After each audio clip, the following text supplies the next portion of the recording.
Hi BookTube, and welcome to part 3 of a long vlog that's been looking at the 1972 work by Keith Thomas, Religion and the Decline of Magic. If you haven't seen the previous episodes, let me see if I can do a bit of a recap. Keith Thomas is a retired Oxford academic, and his great work that was a closely researched look at religious thought and practice in England during its peculiar version of the Protestant Reformation. And he was the first scholar to study English court records closely, as well as the writings of contemporary theologians and other notable people, to understand why was it that magical practices were acceptable to educated people at that time, up until about the early 18th century, and why and how did thinking begin to change? What were the reasons behind it? And what I'm admiring about his work is the way it overturns assumptions that I have been hanging on to about religious belief and practice in medieval England, as well as during the Tudor and Stuart periods. And today we're going to look at the chapters where Thomas discusses the way the English looked at astrology.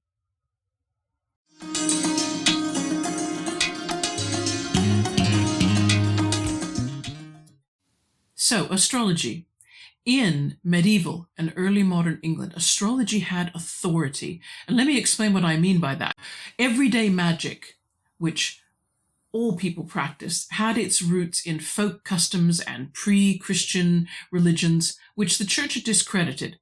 However, astrology was the result of mathematical calculations based on a model of the universe that the church still defended. The calculations went back to Babylonian times. They were very ancient, and therefore they had the gravitas of age, if you like. The pre-Copernican universe was such a, it's hard to explain now for those of us who think of the universe as a very complex thing, not to mention unbelievably large. But the pre-Copernican universe was very tiny. It was almost a beautiful object. It had the Earth at its center, and then revolving around the Earth were all these 7 heavenly bodies, and that would be Saturn, Jupiter, Mars, Venus, Mercury, the Sun, and the Moon. That was it. There were stars, yes, there were stars, and no one really understood what they were, but they were there. But the regular passing of star constellations over the arc of the sky, as people perceived it from ground level, that was seen as meaningful, had to be meaningful in some way. And so it was a tight, tiny, symmetrical, really, you could say, universe. And so the observational calculations, which dated back to Babylon and refined by the Greeks and the Romans, and then further extended by Arab astrologers in the early Middle Ages, this was seen as like a bedrock of actual science. It was the closest thing to science that existed. There really wasn't anything else that well grounded in mathematical calculations. And so that's what you could say. Astrology was the closest thing to a tried and tested science. So it was regarded a little bit differently than just your everyday folk magic. And that's a distinction that I had not really thought about before. I suppose if I had, I would have realized, yeah, it would be different. But he just brought that out, that distinction. Astrology already, to most men of education in Tudor and Stuart England, it already seemed like it was science. And I'm reading now from the book on page 340, where Thomas says, astrology was probably the most ambitious attempt ever made to reduce the baffling diversity of human affairs to some sort of intelligible order. And that's what it was believed to be, the science of understanding why people behaved the way they did.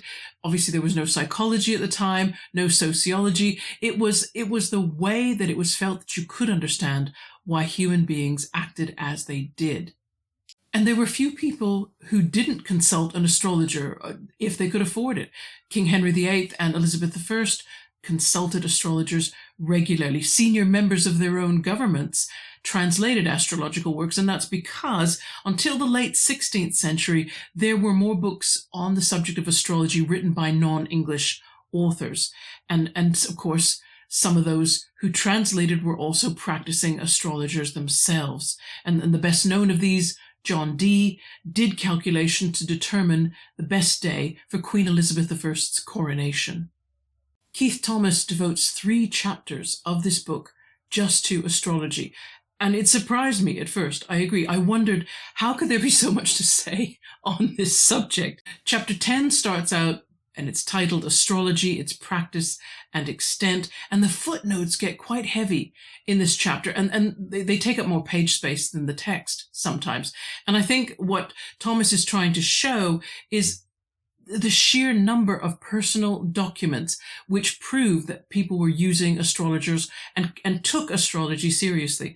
Thomas consulted, in addition to, he looked at printed works about astrology itself, but also men's diaries, journals, letters, and the record keeping done by men who did astrology for a living. And it gave me a clear idea of just how widespread and accepted astrology was as a tool for everyday decision making. There's a 10-page section in the chapter all about almanacs. I had no idea. We still have almanacs today, don't we? But Thomas wanted to stress how different almanacs in 16th century England were, and the variety of these in the publishing market as it was, and the numbers in which they sold. I mean, it's phenomenal. It clearly shows that they must have been purchased by people of all social classes, just by the numbers involved. Let me read you another passage from page 348. It says, by 1600, there had been probably over 600 different almanacs published in England, and they were still on the increase. The number of separate almanacs issued in the 17th century has been estimated at more than 2,000, and well over 200 authors must have been concerned in their publication. The size of a typical edition is unknown, but it is significant that almanacs, like Bibles, were exempt from the original limit of 1,250 to 1,500 copies imposed by the Stationers' Company on single editions of other publications. William Lilly's annual almanac and prognostication, called Merlinus Anglicus, printed 13,500 copies in 1646, 17,000 in 1647, and 18,500 in 1648. By 1649, it was said to be selling nearly 30,000 copies a year. This particular almanac was unusually popular, but it is clear that the figure of 3 million to 4 million, which is sometimes suggested as the total production of almanacs in the 17th century, is a distinct underestimate. The 10 years after November 1663 alone nearly reached that total. Not even Bibles sold at that rate. Given this widespread acceptance of astrology, Thomas goes on then to talk about the nature of astrological practitioners. In 1560, a Puritan divine named William Fulke stated his opinion that most astrologers were also physicians, and many physicians cast horoscopes in connection with their practice in order to give personalized medical advice. Thomas also finds evidence of village wise men advertising themselves as astrologers, and a class of professionals that was based in London mainly, who offered their services to higher class clientele. But there was no recognized qualification in astrology, no organization to approve or regulate the practice. And that meant, of course, unfortunately, that no matter how little or how much money one might spend getting astrological advice, it was possible to be dealing with someone who was faking their knowledge and experience and their understanding of the subject.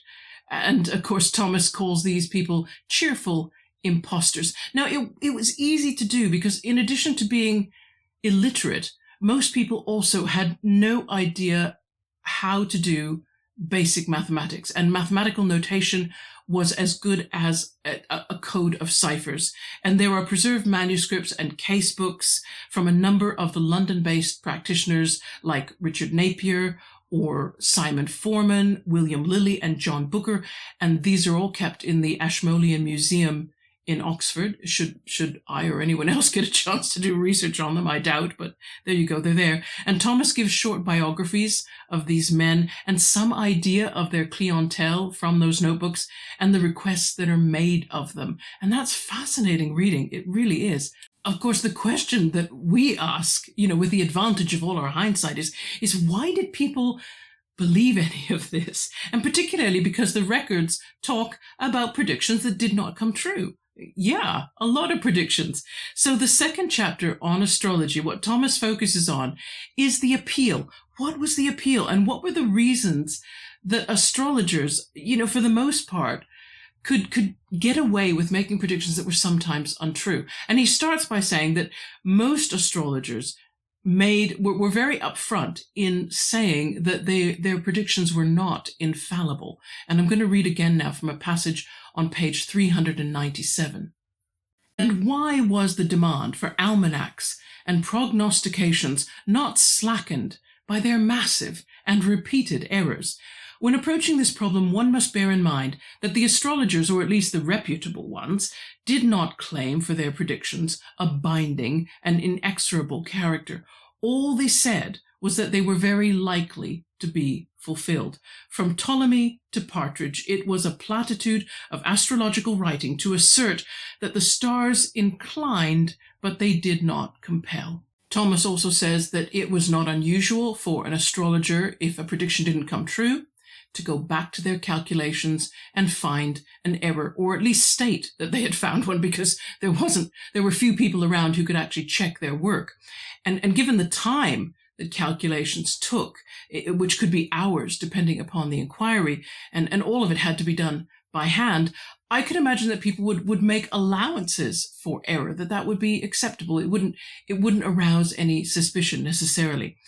And perhaps the greater problem, though, for people in the 16th and early 17th century was, how do you reconcile a certain astrological determinism with God's will, or with human ability to change?